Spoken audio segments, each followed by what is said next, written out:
असगर साहब सारी जिंदगी सऊदीया में गुजार आए। जब वापस आए तो अपने बच्चों को बोझ लगने लगे थे और इन्हें ठीक से कोई खाना पानी भी ना देता। एक दिन उन्होंने अपने बच्चों से तंग आकर अपने मालिक अरबी को फोन किया तो वह अरबी इन्हें दोबारा सऊदी ले गया। बच्चे तो बड़ा खुश हो गए थे कि दोबारा से अब्बा की कमाई पर ऐश करेंगे। थोड़े दिन ही गुजरे थे कि असगर साहब की बीवी ने बेटों के घर के सामने वाली खोटी खरीद कर शिफ्ट हो गए और अगले दिन 40 देगें पकाकर गरीबों को खिलाई। तो असगर साहब के सारे बेटे अपनी अपनी बीवी बच्चों को लेकर वहां गए तो इनके कदमों के नीचे से जमीन निकल गई, क्योंकि माँ ने इनके साथ असगर साहब के सऊदीया से कॉल आई थी और पूरे घर में एक कहरम मचा हुआ था। सभी लोग सफीना बेगम के आसपास जम गए थे। वो भी मुस्कुरा रही थी और अपनी बेटे बहू को देख रही थी। सभी लोगों के चेहरे पर एक चमक सी आ गई थी। वो बहुत अच्छी तरह से जानती थी कि सभी कोई ना कोई फरमाइश करने के लिए फोन के पास आए हैं। जब भी असगर भाई का फोन आता तो सभी लोग अपनी अपनी फरमाइश में एक लंबी लिस्ट बना देते थे। दादू दादा जान से बोले, मेरे लिए इम्पोर्टेंट साइकिल भेजे, यहाँ साइकिल तो बहुत जल्दी खराब हो जाती है। ये बात इनका बड़ा पोता कह रहा था। सफीना बेगम ने कॉल रिसीव कर ली ही थी कि दूसरी जानिब से असगर साहब ने सबकी खैरियत पूछी थी। फिर अगली बात ये कहा कि मैं पाकिस्तान आ रहा हूँ। असगर साहब की तो बात सुनकर सारे घर वालों पर जैसे सर पर आसमान गिर पड़ा था। एकदम से सबके चेहरे के रंग उड़े हुए थे। फिर बड़ा बेटा कहने लगा, इतनी अच्छी नौकरी छोड़कर वापस क्यों आ रहे हैं अब्बा? आपको तो पता है पाकिस्तान की हालत की कि कितनी महंगाई है, यहाँ मरते दम तक काम करना पड़ता है। लेकिन असगर साहब तो अपने बेटे की बातें सुनकर तो खामोश से हो गए थे। बस अब मैं अपनी बाकी की जिंदगी तुम्हारे साथ गुजारना चाहता हूँ। अब मुझसे परदेश काटा नहीं जाता। मैंने अपनी जिंदगी के 25 साल सऊदीया में गुजार चुका हूँ। अब मैं बाकी साल अपनी बीवी बच्चों के साथ गुजारना चाहता हूँ। तुम लोग तो मुझे इतना ज्यादा याद करते हो और मैं अपने पोते पोतियों के दरमियान रहकर जिंदगी गुजारना चाहता हूँ। बहुत मोहब्बत भरे लहजे से असगर साहब कह रहे थे। असगर साहब की बातें सुनकर तो सबको सांप सूंघ गया था। कुछ देर पहले तो इनसे फरमाइश करने के लिए सब जमा थे, फिर आहिस्ता आहिस्ता ये कर कर के निकल गई। सफीना बेगम तो अकेले रह गई थी, फोन हाथ में लिए खामोश खड़ी थी। फिर थोड़ी देर बाद एक गहरी सांस ली, फिर असगर साहब से इनके हालात पूछने लगी। फिर कुछ देर बाद असगर साहब ने अपने आने की दिन का बताकर फोन काट दिया था। सफीना बेगम अब फोन हाथ में लिए खामोश बैठी हुई थी। बदलते हुए बेटों के चेहरे इनके सामने थे। इन्हें वो दिन याद था जब 25 साल पहले असगर साहब नौकरी की तलाश में मारे मारे फिर रहे थे। 25 साल की उम्र में ही 3 बच्चे थे, बूढ़े वालिदैन का बोझ, ये सब कुछ इनके जिम्मे था। दिन रात की परेशानी का सबब था पाकिस्तान में इन्हें कोई ऐसा रोजगार न मिला जिससे वो अपनी फैमिली को पाल सकते। थक हार कर उन्होंने सऊदीया जाने का फैसला कर लिया। सऊदीया में इन्हें अच्छी नौकरी मिल गई और वो ऐसा वहां पर गए कि दोबारा पलटकर इन्हें कभी पाकिस्तान आना नसीब ही ना हुआ। सफीना बेगम ने तनहा इनके वालिदैन की खिदमत की और अपने बच्चों को पढ़ाया लिखाया। असगर साहब हर महीने भारी रकम पाकिस्तान भेजा करते। कुछ ऐसे वालिदैन हयात रहे, फिर इनका इंतकाल हो गया। सफीना बेगम ने 3 बेटों को खूब पढ़ाया लिखाया, वो अच्छी नौकरियों पर फायज हो गई। जब इनकी शादी का वक्त आया तो भी असगर साहब ने खुद आने की बजाय भारी रकम वहां से बच्चों के लिए भेज दी ताकि इनके आने पर नौकरी का हर्ज ना हो। इनकी भेजी रकम से सफीना बेगम ने कई तोले सोना अपनी बहुओं को डाला और शानदार तरीके से शादी की। तीनों बहुएं भी आकर घर आई। हर बेटे के यहाँ मुख्तलिफ मौकों पर बच्चों की पैदाइश होती रही। असगर साहब जब भी पाकिस्तान आने की कोशिश करते, कोई ना कोई रुकावट इनके रास्ते में आ जाती। हालांकि इनका दिल अपने बच्चों और पोतों से मिलने के लिए इतना बेचैन था कि इनका बस ना चलता पर लगाकर पाकिस्तान पहुंच जाए। और अब आखिरकार 50 बरस की उम्र में इनका दिल सऊदी अरब से भर चुका था। उन्होंने अपने अरबी शेख से माजरत कर ली थी जो इनका बेहद ख्याल रखता था। जिस वक्त इनकी फ्लाइट एयरपोर्ट पर उतरी, इनकी आंखें चमक रही थी। यकीनन सारी फैमिली मुझे लेने के लिए आई होगी। सबके सब बेताब होंगे मुझसे मिलने के लिए। असगर साहब अपना सामान लेकर एयरपोर्ट से बाहर निकले। उन्होंने बेताब निगाह इधर उधर दौड़ाई और तब इन्हें हैरत का शदीद झटका लगा, क्योंकि सामने सफीना बेगम के अलावा और कोई नहीं था। सिर्फ वही थी जो सफेद रंग की चादर लपेटे खड़ी थी। 25 बरस पहले वाली सफीना और आज की सफीना में जमीन आसमान का फर्क था। और बदले तो असगर साहब भी चुके थे। दोनों ही जवानी से बुढ़ापे में दखल हो चुके थे। कैसे हैं आप? सफीना बेगम ने धीमे से कहा। बाकी लोग क्यों नहीं आए? اسد، سمیر اور زبیر، وہ سب بھی تو بے چین ہوں گے مجھ سے ملنے کے لیے، صادق صاحب نے پرجوش لہجے میں کہا تو سفینہ بیگم چپ سی ہو گئی۔ تینوں ہی آج نوکری سے چھٹی نہیں کر سکتے تھے، کوئی ضروری کام تھا، بچے اسکول گئے ہیں اور میں نے کہا کہ سب سے پہلے آپ کو میں ہی دیکھوں گی، سفینہ بیگم نے انہیں مسکرا کر کہا۔ سفینہ بیگم نے جانے کے لیے رکشہ روکتے ہوئے کہا تو اصغر صاحب دوسری مرتبہ حیران رہ گئے، تم گاڑی لے کر کیوں نہیں آئی؟ گھر میں 3 گاڑیاں تو ہیں، اصغر صاحب نے پوچھا تو سفینہ بیگم بولی، تینوں گاڑیاں بچوں کے پاس ہوتی ہیں، اور ویسے بھی میں نے کہاں جانا ہوتا ہے جو میں اپنے پاس گاڑی رکھوں، گھر نزدیک ہے، ہم ابھی پہنچ جائیں گے۔ ان کا انداز ٹالنے والا تھا۔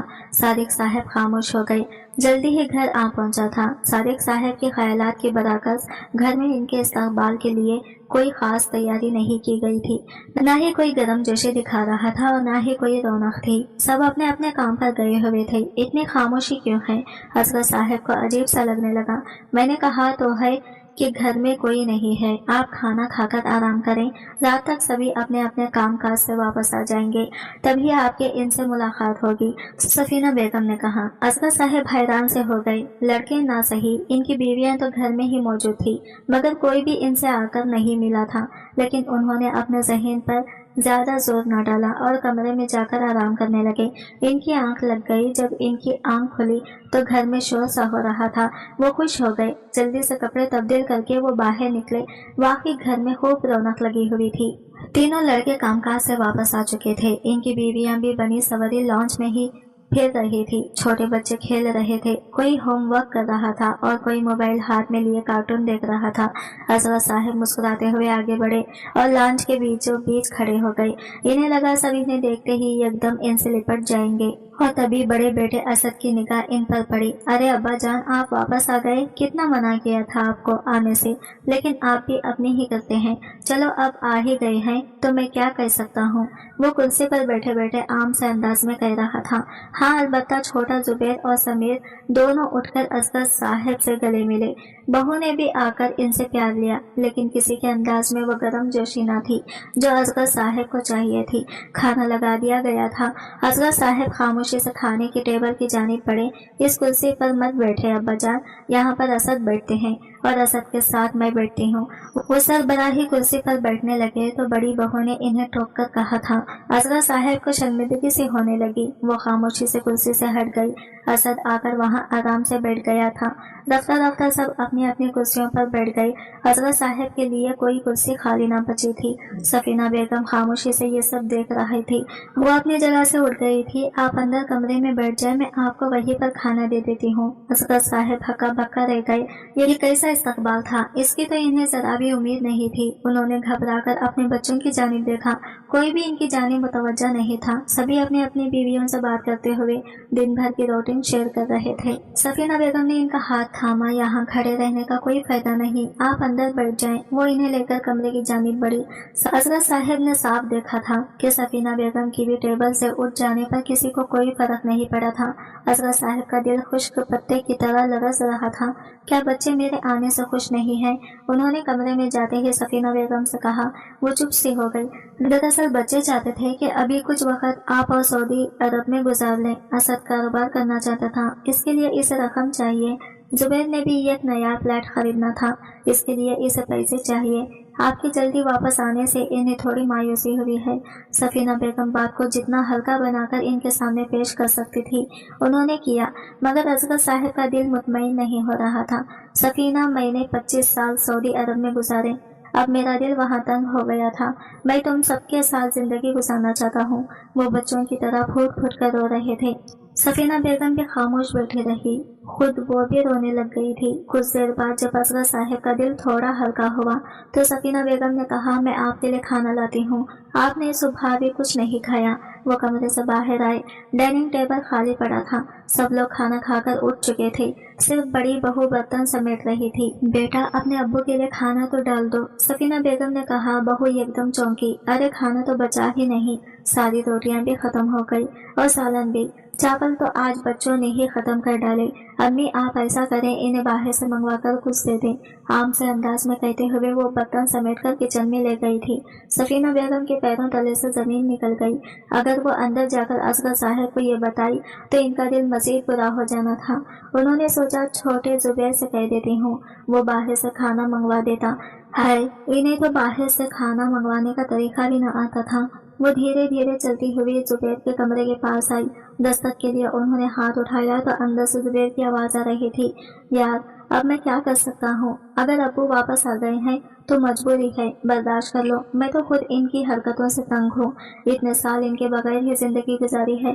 अब मुझे तो वो फैमिली के अंदर बैठे हुए बिल्कुल एक अजनबी इंसान लग रहे थे। बताया भी था इन्हें कि मुझे फ्लैट लेना है, लेकिन मजाल है कि इनके कान पर जून तक रेंगी हो, अपनी अयाशा करके खुद वापस आ गए हैं।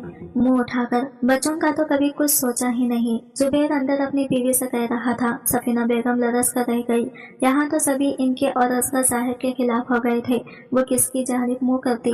खामोशी से वो अपने कमरे में चली आई। असगर साहब जो खाने के मुंतजिर थे और खाली हाथ आता देखकर चौंके।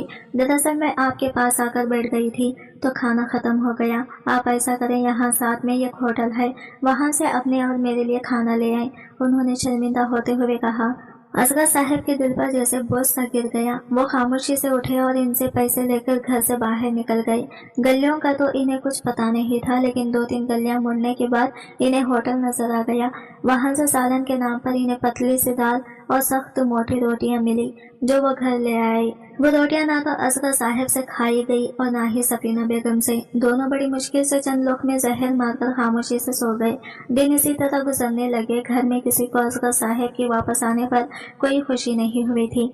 इस बात का असगर साहब को भी अच्छी तरह एहसास हो रहा था। सभी इनसे बेजारी से बात करते। इनका दिल चाहता कि वो इनसे पूछे कि 25 साल जो उन्होंने इतनी कमाई करके इन्हें भेजी थी, आखिर इनका एहसान क्यों नहीं मानते। सफीना बेगम की हैसियत भी घर में एक मामूली फर्द की सी थी। दिल चाहता तो इन्हें खाना दे दिया जाता और ना वो दोनों भूखे ही रहते। एक रोज वो लॉन्च में बैठे टीवी पर खबरें देख रहे थे। अजहर इनसे कुछ फासले पर बैठा लैपटॉप पर अपना काम कर रहा था। जब शबीर अंदर दाखिल हुआ, अरे असद भाई, आपने सामने वालों को भी देखी है कि इस कदर शानदार बन गई है। वो इटली से मार्बल मंगवा कर लगवाया है उन्होंने, और एक आर्किटेक्चर तो ऐसा खूबसूरत है कि अपने इस शहर में मैंने आज तक ऐसी शानदार को भी नहीं देखी। खूब पैसा लगाया है उन्होंने, वो इश्तिहार से कहता हुआ असद के बराबर बैठे गया था। असद भी मुस्कुरा दिया। हाँ, मेरा भी बहुत दिल था कि हमारा भी घर ऐसा ही शानदार हो, लेकिन ना जाने हमारे अब्बा को क्या सूझी क्योंकि मुंह उठाकर पाकिस्तान वापस आ गए हैं। ये नहीं कि चंद साल और वहाँ रहकर कुछ पैसे भेज देते तो हम अपनी रिहाइश के लिए अच्छी सी जगह बना सकते। असद ने बाप की जानिब देखते हुए तलखी से कहा था। असगर साहब सुन से बैठे रह गए। समीर की आंखों में भी नागवारी नजर आ रही थी। बेटा, मैंने इतने साल तो वहाँ पर काम किया है, अब मेरी बूढ़ी हड्डियों में इतना दम नहीं था कि मैं सऊदीया में मजीद काम करता, और वैसे भी तुम सब अपनी नौकरियों वाले हो, अच्छे खासे पैसे कमा रहे हो, फिर मेरी आमदनी की क्या जरूरत है। असगर साहब ने हिम्मत करके कह ही डाला, मगर दोनों बच्चों को तो ऐसा लगा जैसे पता नहीं उन्होंने क्या बात कह दी हो। अब आप हमारी आमदनी पर तो निगाह मत रखें, पाकिस्तान में मिलता ही क्या है, जब आपको अच्छी तरह पता है। मैं इतने अरसे से कारोबार करने की कोशिश कर रहा था, अब वो भी नहीं हो पाएगा। हम तीनों को अपने बच्चों समेत इसी खंडन नुमा घर में सारी उम्र रहना पड़ेगा, लेकिन आप तो खुश हो जाएं, क्योंकि आप तो यहाँ पर अय्याशी के साथ चारपाई तोड़ते रहते हैं। तलखी भरे लहजे में कहता हुआ असद इनके पास से उठकर अंदर चला गया था। समीर भी बुरे बुरे मुंह बनाना अंदर चला गया। असगर साहब पर तो जैसे घड़ों पानी भर गया था। इन्हें अंदाजा नहीं था कि बच्चे इनसे इतनी नफरत करने लगे हैं। इनकी आंखों से तो आंसू निकले और इनकी दाढ़ी में जज्ब हो गए। कांपते हाथों से उन्होंने अपने जेब में पड़ा हुआ मोबाइल निकाला। उन्होंने ये फैसला कर लिया था। थोड़ी ही देर के बाद वो अपने इस अरबी शेख का नंबर मिला रहे थे, जिसके पास वो पिछले 25 सालों तक काम करते रहे थे। इन्हें याद था इस शेख ने इन्हें पाकिस्तान जाने से कितना मना किया था। इसने दबे दबे अल्फाज में कहा भी था कि जब औलाद को बाप की आमदनी से मोहब्बत हो जाए तो इन्हें बाप इसी काम का नहीं लगता। मगर असगर साहब ने नफी में सर हिलाकर कहा था कि इनके बच्चे ऐसे नहीं हैं। मगर आज वो खुद ही शर्मिंदा हो रहे थे। उन्होंने अरबी शेख से दरख्वास्त की कि वो दोबारा सऊदी आकर इनके पास काम करना चाहते हैं। अरबी शेख ने एक जोरदार खैखा लगाया। क्यों, क्या बच्चों ने 2 वक्त की रोटी देने से भी इनकार कर दिया? असगर साहब खामोश से हो गए। वो अच्छा आदमी था और असगर साहब से इसकी अच्छी दोस्ती भी थी, इसलिए उन्होंने असगर साहब की बात मान ली और इस उम्र में भी दोबारा इन्हें अपने पास मुलाजमत पर रखने की हामी भर ली। फोन बंद करके असगर साहब खामोशी से उठे और अंदर जाकर अपना बैग पैक करने लगे। कहाँ जा रहे हैं आप? इन्हें बैग पैक करते देखकर सफीना बेगम चौंक से गई। असगर साहब ने इन्हें देखा और इन्हें हाथ पकड़कर अपने पास बिठा लिया। कुछ देर तक वो इनसे बात करते रहे। सफीना बेगम के चेहरे का रंग मुतगैर हो रहा था, मगर इनकी आंखों में आंसू भी थे। असगर साहब की बात इन्हें समझ में आ गई थी। मैं फ्लाइट बुक करवा चुका हूँ, बस अब शाम तक ही घर में हूँ। शाम में मैं दोबारा चला जाऊंगा, उन्होंने कहा था। सफीना बेगम सर झुकाकर रह गई।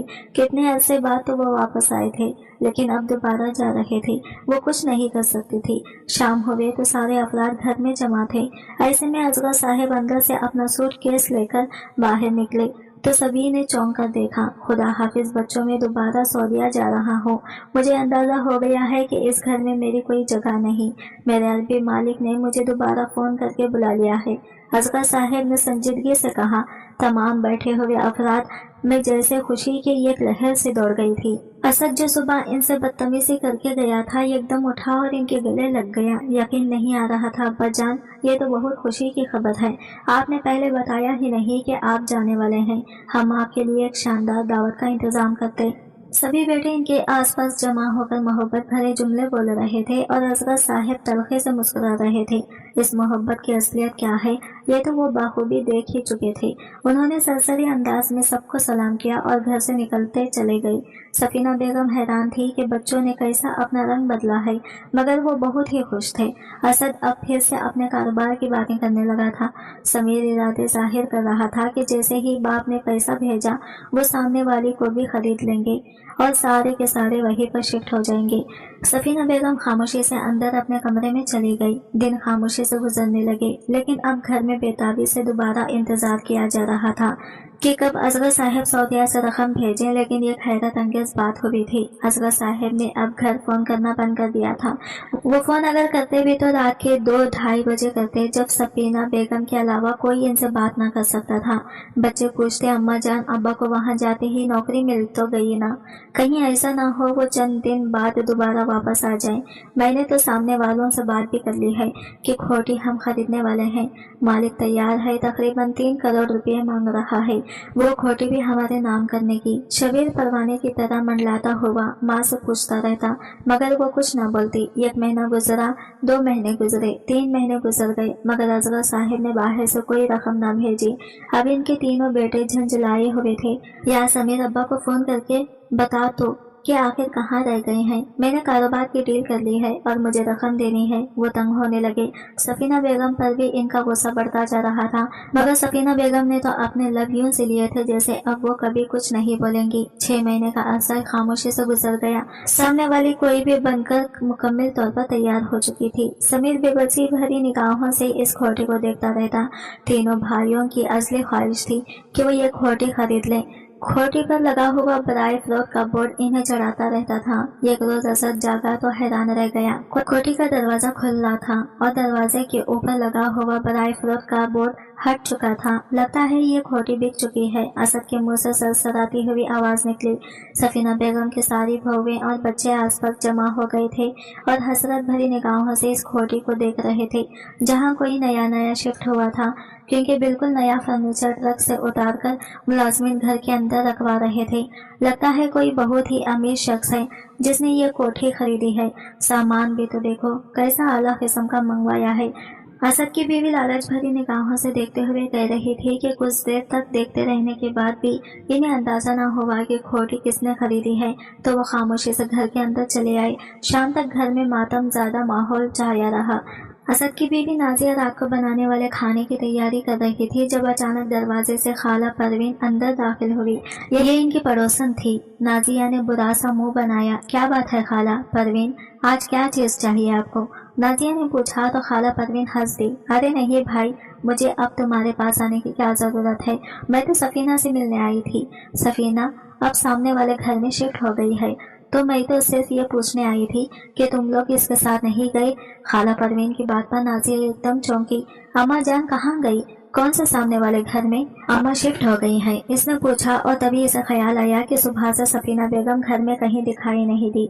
इनका वजूद इस तरह फालतू था कि किसी को फर्क भी नहीं पड़ा था कि वो बाहर कमरे से निकली है या नहीं। अरे लो, तुम इनकी बहू हो, तुम्हें पता ही नहीं सुबह ही तो सफीना ने ये सामने वाली खोटी खरीद कर अपने नाम कर ली है और इतना आला फर्नीचर मंगवाकर अंदर सेट करवाया है। बिल्कुल बादशाहों जैसा घर लग रहा है इसका।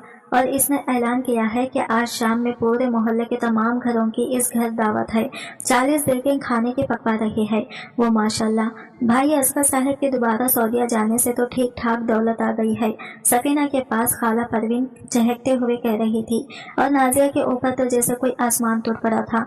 ये क्या कह रही है? खाला परवीन। पीछे ही असद खड़ा था, इसने भी सारी बात सुन ली थी। सभी रफ्ता रफ्ता खाला परवीन के आसपास जमा हो गए थे। जुबैर ने भागकर जाकर अम्मा के कमरे में देखा, वाकई वहाँ सफीना बेगम मौजूद नहीं थी। लो, तुम में से तो किसी को खबर ही नहीं, अल्लाह इसे औलाद भी किसी को ना दे। खाला परवीन मुंह बनाते हुए घर से बाहर निकल गई थी। सबने लेग कर दरवाजा खोलकर बाहर झांका। वाकई सामने वाली खोटी के बाहर मजदूर कई देखे पका रहे थे। मोहल्ले के अफराद चौक दर चौक सफीना बेगम की खोटी में दाखिल हो रहे थे।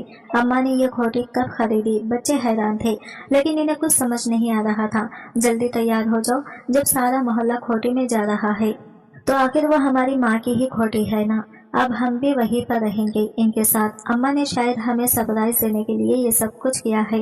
अचानक ये सब असद ने खुशी भरे आवाज में कहा। सब में खुशी की लहर दौड़ गई। सब फटाफट अपने कमरों को ले गए थे ताकि वो तैयार होकर नई खोटी में जा सके। शाम तक सामने वाली खोटी किसी दुल्हन की तरह सज चुकी थी। मुलाजमीन की एक फौज थी जो सफीना बेगम के लिए काम कर रही थी। असद, समीर और जुबैर तीनों अपनी अपनी बीवियों और बच्चों की फौज समेत तैयार हो चुके थे। इश्तिहा अंगेज पकवानों की खुशबू सामने वाली खोटी से आमिर करा रही थी। पूरा मोहल्ला जैसे सामने वाली खोटी में जमा हो गया था। चलो चलो, अब हम इस पुराने मकान में नहीं रहेंगे, असद ने खुशी से कहा। दरवाजा खुला था, सभी अफराद खुले दरवाजे से अंदर दाखिल हुए। सफीना बेगम खोटी के बिल्कुल दरमियान में ये कुंजे से सोफे पर बैठी हुई थी। उन्होंने बड़ा कीमती जोड़ा पहन रखा था और वो मुस्कुरा रही थी। सभी लोगों के लिए कुर्सियां लगाई गई थी और एक बड़ा सा बफे सिस्टम था जिसमें शानदार पकवान रखे गए थे। लोग अपनी मर्जी से खाना निकाल निकाल कर खा रहे थे। हम लोग आम लोगों की तरह खाना क्यों खाएंगे? सीधा अम्मा के पास चलो, वो तो हमें डाइनिंग टेबल पर खाना खिलाएंगी, असद ने फखरिया अंदाज में कहा और सब लोगों के दरमियान में से रास्ता बनाते हुए सीधा सफीना बेगम के सामने जाकर खड़े हो गए थे। अम्मा, आपने इतना बड़ा सरप्राइज दिया है हमें कि खुशी के मारे हमें यकीन ही नहीं आ रहा। ये खोटी खरीदने की तो हमारी बरसों पुरानी ख्वाहिश थी, आपने तो ये ख्वाहिश पूरी कर दी, बच्चे चापलूसी अंदाज में माँ को कह रहे थे। सफीना बेगम धीरे से मुस्कुराई। तुम लोगों को कोई गलत फहमी हुई है, ये खोटी मैंने नहीं खरीदी, बल्कि इसके असल मालिक तो वो है। सफीना बेगम ने एक जानिब इशारा किया। तीनों बेटों ने चौंक कर वहां देखा। सामने ही कीमती कपड़ों में मलबूस असगर साहब चले आ रहे थे। इनके चेहरे पर बड़ी आमदा मुस्कुराहट थी। मोहल्ले के तमाम सरकर्दा लोग इनसे बड़े एहतराम के साथ मिल रहे थे। सभी लोग इनका हाथ थामने के लिए बेचैन थे, और क्यों न होते, मोहल्ले की सबसे शानदार खोटी के मालिक थे वो। अब्बा, ये कब वापस आए और उन्होंने ये खोटी किस तरह खरीदी? असद के मुंह से निकला था ये बात तो इन्हीं से पूछ लो, सफीना बेगम ने कहा। असगर साहब धीरे धीरे चलते हुए इनके पास आ रहे थे। जुबैर, समीर इनके गले लगे। शुक्रिया अब्बा, आपने सऊदीया वापस जाकर दोबारा हमारे लिए कमाई की ताकि आप हमारे लिए एक कोठी भी खरीद सकें। मुझे पता था आप ये सब जरूर करेंगे, समीर कह रहा था। असगर साहब मुस्कुरा दिए। नहीं, बिल्कुल नहीं, ये घर तो मैंने अपने और सफीना बेगम के लिए खरीदा है। जिस तरह तुम्हारे घर में मेरे और सफीना के लिए कोई जगह नहीं थी, हमारे लिए खाना नहीं बचता था, बिल्कुल इसी तरह मेरी इस खोटी में तुम लोगों के लिए कोई जगह नहीं है। मोहल्ले के सभी गरीब लोग यहाँ पर आए हैं और खाना खा रहे हैं। तुम लोग भी इनके साथ शामिल हो जाओ, खाना खाकर वापस अपने घर चले जाओ। इससे ज्यादा रुकने की यहाँ पर तुम्हें इजाजत नहीं है, असगर साहिब ने मुतमईन अंदाज में कहा और पलट गए थे। तीनों बच्चों के सर पर आसमान टूट पड़ा था, मगर ऐसा ही था। लोग इन्हें धक्के देते हुए सड़क पर कर रहे थे। सभी सफीना बेगम से मिलना चाहते थे। सफीना बेगम भी अपनी जगह से उठकर लोगों से मिलने लगी। लोग अब खाना खाकर रुखसत हो रहे थे। मुलाजमीन ने अगर असद समीर और जुबैर को इनकी बीवियां और बच्चों समेत पीछे हटा दिया। अगर आप लोगों ने खाना खाना है तो सामने खाना रखा है, खाएं, नहीं तो बेगम साहिबा के और साहब के सोने का वक्त हो रहा है, घर को ताला लगाने हैं। मुलाजमीन की बात पर तीनों बच्चे अपना सामना लेकर घर वापस आ गए थे। इनके आयन सामने सफीना बेगम और असगर शाहिना ठाट भाट से रहने लगे। असगर साहब ने अपना ये कारोबार भी शुरू कर लिया था। इनके तीनों बच्चे इनसे मिलने आते तो वो अच्छे तरीके से मिलते, लेकिन अपने घर में रहने की इजाजत ना देते थे। अब तीनों बच्चे सिवाय पछताने के और कुछ नहीं कर सकते थे, क्योंकि उन्होंने खुद अपने हाथों से अपनी जन्नत को दबा दिया था। अपने मामूली नौकरियों से अपने घरों को चलाते हुए तीनों बेटे इसी पुराने मकान में रहते रहे। रफ्ता रफ्ता घर के अखराजात बढ़े तो इनकी गाड़ियां बिक गई और आने जाने के लिए इन्हें रिक्शा टैक्सियों का सहारा लेना पड़ा, जबकि सामने असगर साहिब और सफीना बेगम ने शानदार गाड़ी खरीद ली थी। दिन रात इस शानदार खोटी के सामने खड़े होकर असगर साहिब के तीनों बेटे अफसोस करते, लेकिन अब सिवाय अफसोस करने के इनके पास कुछ नहीं था। अगला पार्ट देखने के लिए हमारे चैनल को जरूर से सब्सक्राइब करें।